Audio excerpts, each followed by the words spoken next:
Perkenalkan kami dari kelompok 2 yang beranggotakan saya, Jeremia Cemari Simanjuntak. Saya Gracia Panjaitan. Saya Nurul dan Mardos Malakir. Perkenalkan, saya Kevin Mas Nagar. Perkenalkan, saya Sarah Kristus Sinarino. Perkenalkan, nama saya Raja Arifatan Master Mata.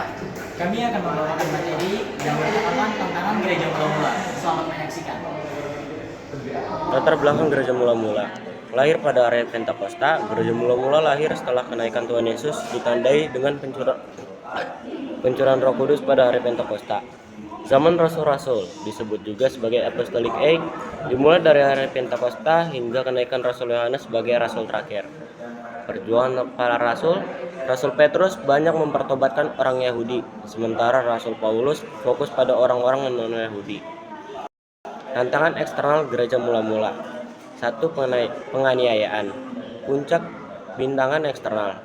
Penangkapan, dipenjarakan karena iman, pengusiran, diusir dari kota-kota, penghinaan, dihina di depan umum. Gereja mula-mula menghadapi berbagai bentuk tekanan dari luar. Mereka mengalami penghinaan di depan umum, di mana ritual penting Kristen disalahartikan sebagai kanibalisme dan incest. Mereka juga diusir dari kota-kota, ditangkap. Tantangan internal gereja mula-mula. Yang pertama, konflik teologis, perbedaan pemahaman tentang ajaran Kristus. Yang kedua, perpecahan jemaat, ketegangan antara kelompok-kelompok dalam gereja. Yang ketiga, ajaran sesat, penyebaran ajaran dalam penyimpangan dari kebenaran. Yang keempat, ketegangan sosial, perbedaan latar belakang budaya dan sosial. Tantangan internal yang dihadapi gereja mula-mula meliputi ketegangan sosial dan doktrinal di antara anggota gereja, ketidaksepakatan tentang iman, gangguan kehidupan rumah tangga karena perpindahan agama, serta pertentangan antara orang Yahudi dan non-Yahudi. Pentingnya mempelajari tantangan gereja mula-mula. Memahami ketahanan iman, mempelajari bagaimana iman Kristen bertahan dan berkembang meskipun mengalami banyak kesulitan dan penganiayaan. Belajar dari pengalaman.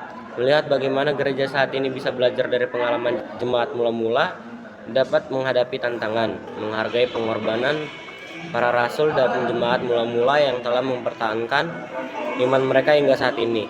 Dengan mempelajari tantangan gereja mula-mula, kita dapat memperoleh wawasan tentang bagaimana cara kita menghadapi tantangan serupa di masa kini.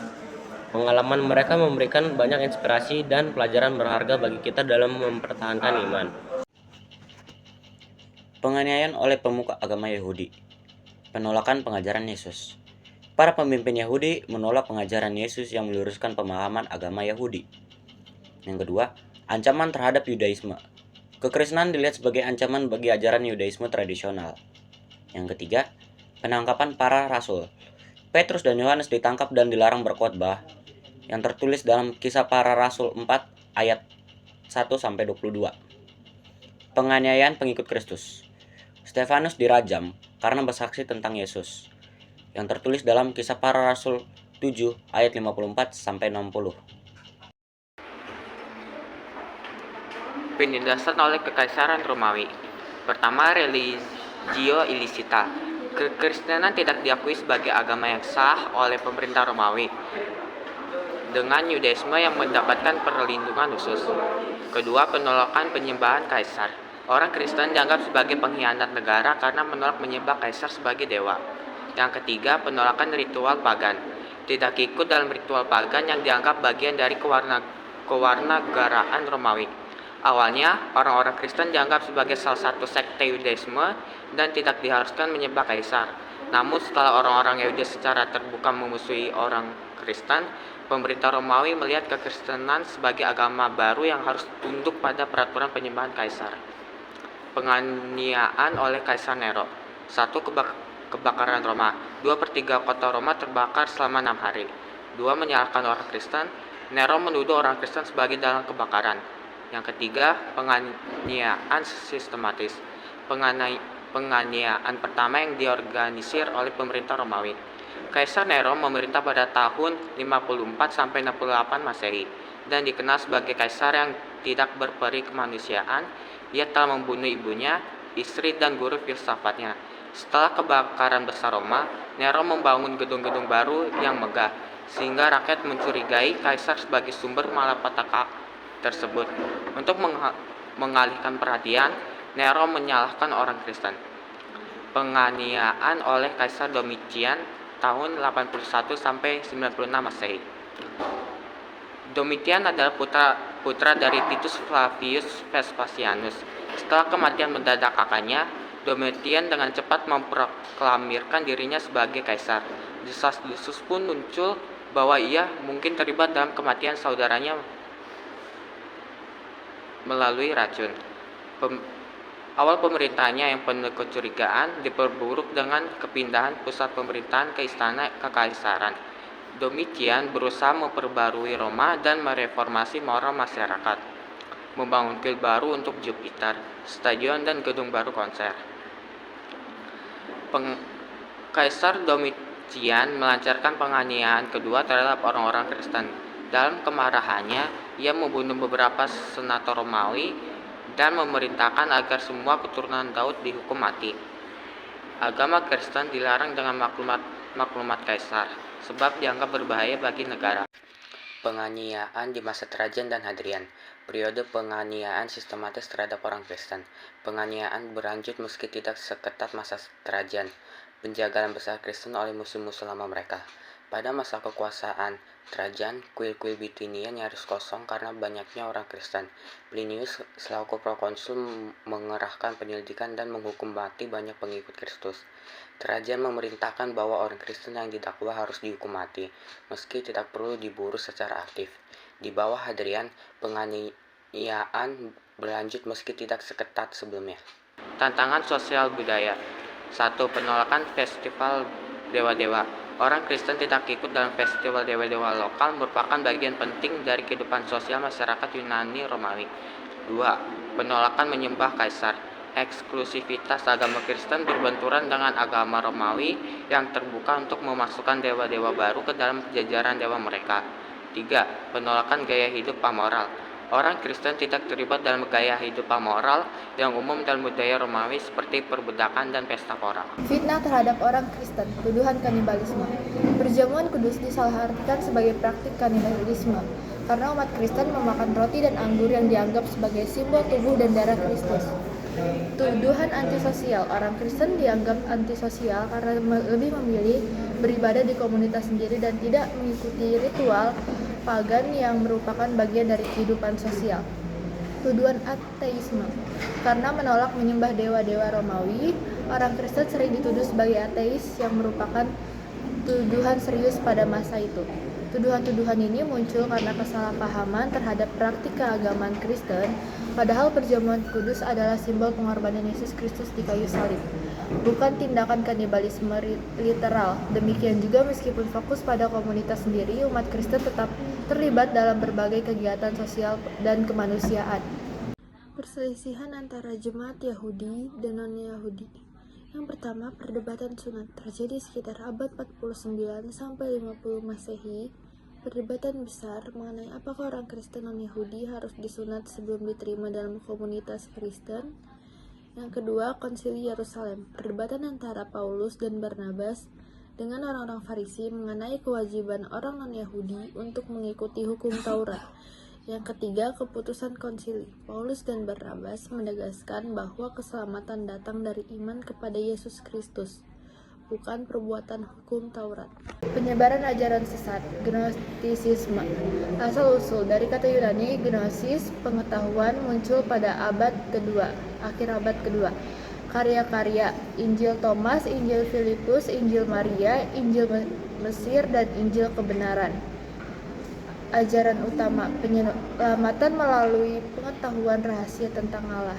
Penyimpangan, menempatkan Yesus sebagai pemberi pengetahuan rahasia kepada beberapa murid. Gnotisme adalah suatu paham tentang penyelamatan melalui pengetahuan. Penganut Gnostik menggunakan karya-karya Yahudi, Kristiani, dan kafir yang digabungkan menjadi suatu pokok ajaran mereka, mengajarkan bahwa keselamatan bergantung pada pengetahuan khusus yang membebaskan dari ketidaktahuan dan kejahatan. Ajaran Yahudi legalistik. Ajaran utama, mengajarkan bahwa orang Kristen harus tetap menjalankan hukum Taurat untuk diselamatkan. Perdebatan dengan Paulus. Paulus mengatakan bahwa keselamatan datang dari iman kepada Yesus Kristus, bukan perbuatan hukum Taurat. Surat-surat Paulus. Paulus mengirimkan surat-surat berisi teguran terhadap ajaran-ajaran palsu ini, seperti surat kepada jemaat di Galatia dan Kolose. Ajaran Yahudi legalistik menjadi tantangan serius bagi gereja mula-mula. Paulus berkali-kali menegur jemaat agar tidak kembali ke aturan hukum. Galatia 2 ayat 11-21. Sebab tidak ada seorang pun dibenarkan dan mendapatkan jaminan keselamatan hanya karena lakukan hukum Taurat. Paulus mengkritik hukum Tauratnya, tetapi pemahaman keselamatan melalui hukum. Persoalan moral dan etika dalam jemaat. 1. Individualisme, mementingkan diri sendiri. 2. Hedonisme, mengejar kesenangan duniawi. 3. Materialisme, mengutamakan materi. 4. Konsumerisme, gaya hidup konsumtif. Persoalan moral dan etika dalam jemaat menjadi tantangan internal yang serius. Jemaat Korintus terlibat dalam pencabulan dan perpecahan. 1 Korintus 5 ayat 6. Beberapa jemaat malas bekerja dan hanya hidup dari bantuan gereja. 2 Tesalonika ayat 10-12. Tantangan muncul karena pengaruh budaya sekitar yang cenderung konsumerisme, materialisme, hedonisme, dan individualisme. Menguatkan persekutuan dan doa. 1. Persekutuan yang intim. Jemaat terus berkumpul untuk berdoa, bersekutu, dan menguatkan iman. Dalam Kisah Para Rasul 2 ayat 41-47, bersekutu dan berdoa merupakan bagian dari kehidupan sehari-hari komunitas rohani. 2. Berbagi sumber daya. Semua orang yang telah jadi percaya tetap bersatu dan segala kepunyaannya mereka adalah kepunyaan bersama. Mereka menjual harta miliknya lalu membagi-bagikannya kepada semua orang sesuai dengan keperluan masing-masing. Selanjutnya, ibadah bersama. Dengan bertekun dan dengan sehati, mereka berkumpul tiap-tiap hari dalam bait Allah. Mereka memecahkan roti di rumah masing-masing secara bergilir dan makan bersama-sama dengan gembira dan dengan tulus hati. Penulisan surat-surat penguatan. Paulus, Petrus, dan Yohanes menulis surat kepada jemaat-jemaat untuk menguatkan iman mereka yang sedang mengalami tekanan dan penganiayaan. Maksud utama surat-surat ini adalah untuk mengingatkan para pembacanya akan Injil tentang Yesus Kristus yang merupakan jaminan harapan mereka. Surat-surat ini menjadi bagian dari Alkitab Perjanjian Baru. Penginjilan dan pelayanan yang konsisten. Ketaatan pada amanat agung. Meskipun dianiaya, gereja tetap bertumbuh karena mereka tidak takut menyebarkan Injil. Mereka menyadari bahwa Allah menghendaki gerejanya bertumbuh baik secara kuantitas dan kualitas. Kuasa Roh Kudus. Roh Kudus berkarya dalam pertumbuhan gereja mula-mula dengan kuasa dan urapannya yang memenuhi para rasul dalam pemberitaan Injil dan penanaman gerejanya. Kesaksian para martir. Kesaksian para martir justru membuat orang banyak tertarik kepada iman Kristen. Mereka tetap memberitakan Injil dengan segala resikonya, bahkan hingga kematian. Kesaksian para martir. Arti martir. Martir berasal dari kata Yunani martureo dan kata-kata yang memuatnya martus, marturia, dan marturion yang artinya saksi atau kesaksian. Martir adalah seseorang yang berani berjuang hingga mati demi membela iman dan kepercayaan terhadap Yesus Kristus. Dampak kesaksian. Dalam kisah para martir, kita melihat bahwa mereka tetap pergi memberitakan Injil dengan segala resikonya. Kesaksian mereka justru menarik banyak orang kepada iman kekristenan karena keberanian dan keteguhan mereka menghadapi kematian. Motivasi para martir. Mereka tetap melakukannya karena mengasihi Kristus dan karena kerinduan agar semua orang mendapat keselamatan, seperti kata Paulus bahwa hidup adalah Kristus dan mati adalah keuntungan. Ajaran sesat modern. Penafsiran yang menyimpang dari teks asli. fokus pada kebutuhan manusia, bukan kemuliaan Tuhan. Media sosial menyebarkan ajaran sesat dengan cepat, mencampurkan kepercayaan Kristen dengan percayaan lain. Ajaran sesat modern seringkali muncul dalam bentuk terjemah Alkitab yang salah. Pengajaran yang berpusat pada manusia dan penolakan terhadap prinsip-prinsip penting, penyalahgunaan teknologi internet dan media sosial dapat digunakan untuk menyebarkan ajaran sesat dengan cepat dan luas. Penganiayaan modern, penganiayaan fisik. Di beberapa negara, orang Kristen masih mengalami penganiayaan karena keyakinan mereka, termasuk penangkapan, penyiksaan, dan bahkan pembunuhan. Diskriminasi. Di negara-negara barat, orang Kristen dapat menghadapi diskriminasi dalam pekerjaan atau kehidupan publik karena keyakinan mereka. Dampak penganiayaan. Penganiayaan dapat menyebabkan ketakutan dan intimidasi, tetapi juga dapat memperkuat iman dan solidaritas di antara orang Kristen, mendorong pertumbuhan gereja. Perpecahan dan konflik internal modern. Yang pertama, perbedaan pendapat. Penafsiran Alkitab yang berbeda. Yang kedua, terdapat perbedaan budaya, konflik antara berbagai latar belakang. Yang ketiga, adanya kesenjangan generasi, perbedaan pandangan antar generasi. Dan yang keempat, isu-isu etika kontemporer. Perdebatan tentang isu-isu sosial modern. Perpecahan dan konflik internal dalam gereja dapat disebabkan oleh perbedaan pendapat, perbedaan suku, perbedaan ras, perbedaan pandangan antar generasi, serta perdebatan tentang isu-isu kontemporer. Perpecahan dan konflik internal dapat merusak kesaksian gereja dan menghambat kemajuan gereja dalam menjalankan misinya. Kesetiaan dalam iman.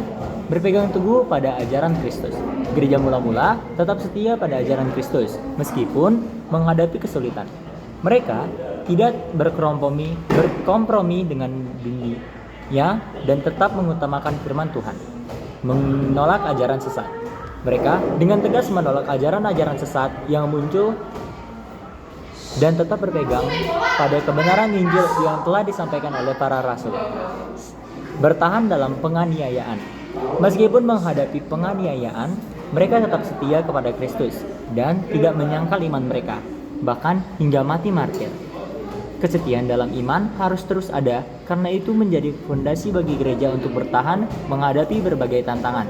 Seperti yang Paulus tulis dalam suratnya kepada orang-orang Kristen di Roma, sebab aku yakin bahwa baik maut maupun hidup tidak dapat memisahkan kita dari kasih Allah. Persatuan dan kasih dalam gereja. Yang pertama, ingat identitas umum. Menyadari bahwa semua orang percaya adalah bagian dari tubuh Kristus. Yang kedua, akui kebutuhan akan komunitas. Tidak ada orang Kristen yang dapat bertumbuh sendirian. Yang ketiga, tetaplah rendah hati. Menganggap orang lain lebih utama dari diri sendiri. Yang keempat, terimalah perbedaan. Menghayati keberagaman dalam tubuh Kristus.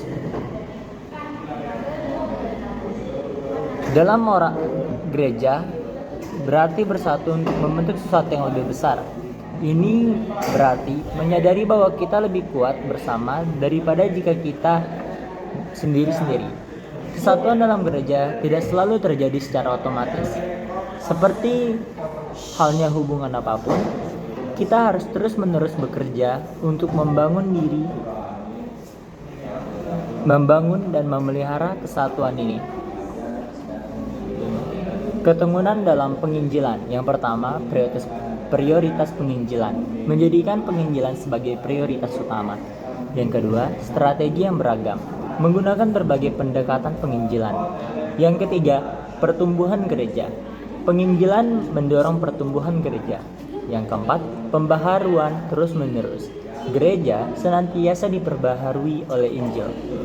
Penginjilan merupakan salah satu faktor penentu pertumbuhan gereja. Kesadaran akan hal ini membuat gereja memahami perlunya penginjilan dalam segala aspek kehidupan dan karyanya. Penginjilan akan ditangani dengan sangat serius, dengan segala sumber daya yang dimiliki diarahkan untuk penginjilan. berpegang teguh pada firman Tuhan. Dasar iman yang kuat yaitu dengan memahami ajaran-ajaran Alkitab dengan baik. Selanjutnya, menjaga hati, tidak terpengaruh oleh keserakahan dunia, dan tekad yang kuat, bertahan sampai akhir dalam iman. Gereja masa kini harus berpegang teguh pada firman Tuhan di tengah tantangan zaman. Banyak nabi palsu akan muncul dan menyesatkan banyak orang. Akan tetapi, orang yang bertahan sampai akhir akan diselamatkan. Diambil dari Matius pasal 24 ayatnya yang ke-11 sampai ke-13. Kita harus berhati-hati dan bijak dalam memilah ajaran-ajaran yang kita dengar dan terus mengukurnya dengan firman Tuhan. Menjaga kesatuan gereja. Percaya pada yang terbaik. Melihat yang terbaik dalam diri orang lain dan tidak cepat menghakimi. Yang kedua, menyelesaikan konflik. Bekerja melalui konflik dengan cara yang penuh kasih dan berorientasi pada persatuan. Yang ketiga, memeriksa motif. Selalu memeriksa motif diri sendiri sebelum mengkritik orang lain. Yang keempat, hindari gosip. Tidak menyebarkan informasi negatif tentang orang lain yang dapat merusak persatuan. Kesatuan dalam gereja harus tetap dijaga agar tidak mudah terpecah. Setiap orang yang berada dalam gereja harus bisa menghargai dan mendengar pendapat satu sama lain supaya tidak terjadi perpecahan dan perbedaan pendapat yang merusak kesaksian gereja. Aktif dalam penginjilan dan pelayanan. Pertama, penginjilan berada di persentase 30%, yaitu prioritas utama mewartakan Injil seperti dilakukan para rasul. Selanjutnya, pemuritan 25%, membimbing iman, mendampingi pertumbuhan rohani. Selanjutnya ada pelayanan sosial 20%, melayani sesama, aksi kasih nyata seperti berbagi dan menolong.